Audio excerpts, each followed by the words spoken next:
கதையின் தலைப்பு வண்ணங்களின் ராகம். பகுதி 1. சாம்பல் நிற உலகம். இந்த நகரம் ஒரு காலத்தில் சிரிப்பால் நிறைந்திருந்தது. ஆனால் இன்று எல்லாமே சாம்பல் நிறம். கட்டிடங்கள், மேகங்கள், ஏன் மக்களின் மனங்கள் கூட நிறமிழந்து போயின.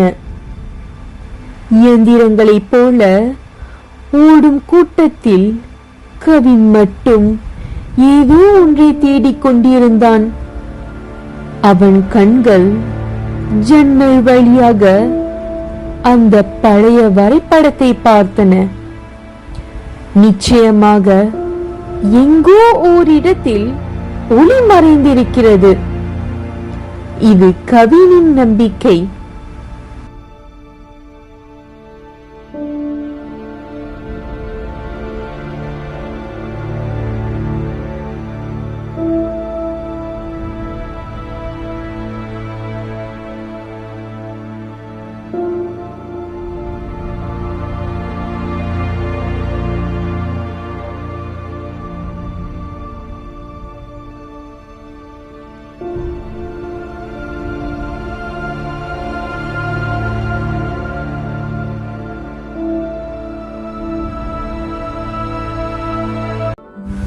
பகுதி 2.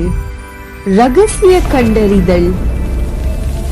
காய்ந்த சரிவுகள் நிறைந்த அந்த அடர்ந்த காடு. கவின் பயப்படவில்லை. ஒரு பெரிய மரத்தடியில் மின்னிக் கொண்டிருந்தது அந்த பழைய பெட்டி. அதை மெல்ல திறந்தான். வா! அவனது கண்கள் விரிய ஒரு நீல நிற ஒளி அவன் முகத்தை தழுவியது. உள்ளே இருந்தது ஒரு சாதாரண புல்லாங்குழல் அல்ல, அது தொலைந்து போன வண்ணங்களின் இதயம்.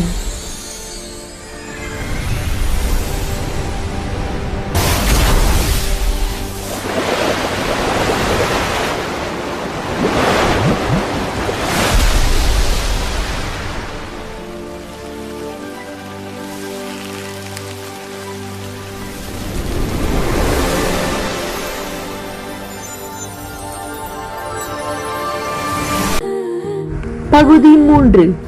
மாற்றத்தின் தொடக்கம். கவின் புல்லாங்குழலை இதழ்களில் வைத்தான். முதல் இசை குறிப்பு காற்றில் கலந்த போது ஒரு அதிசயம் நடந்தது. காய்ந்த செடிகள் பச்சையாய் மாறின. பூக்கள் வண்ணங்களால் வெடித்தன. அவன் நகரத்திற்குள் நுழைந்த போது ஒவ்வொரு அடியிலும் இசை பிறந்தது.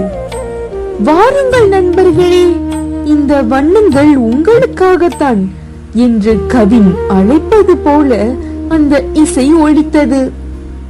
கருப்பு புகையை வண்ணத்து பூச்சிகள் துரத்தின.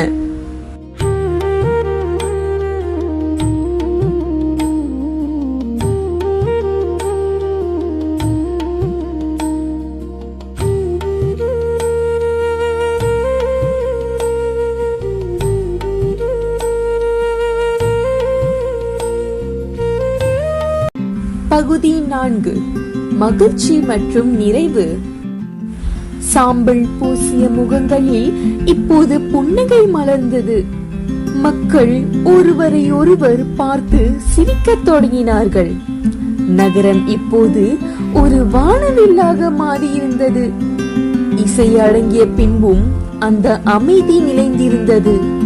ஆம், வண்ணம், இசை மற்றும் நம் இதயத்தின் அசைவு, இவை மூன்றும் இணைந்தால் மட்டுமே உண்மையான மன அமைதி பிறக்கும்.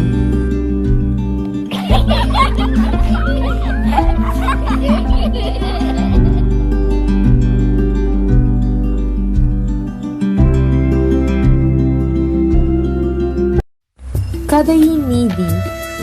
சிரிப்பும் கலையும் இல்லாத உலகம் ஒரு சாம்பல் நிற காடு. நம் உள்ளத்தில் அன்பும் இசையும் மலரும் போது இந்த உலகம் தானாகவே வண்ணமயமாகும். சுருக்கமாக சொன்னால், அன்பே உலகின் வண்ணம், இசையே மனதின் மொழி.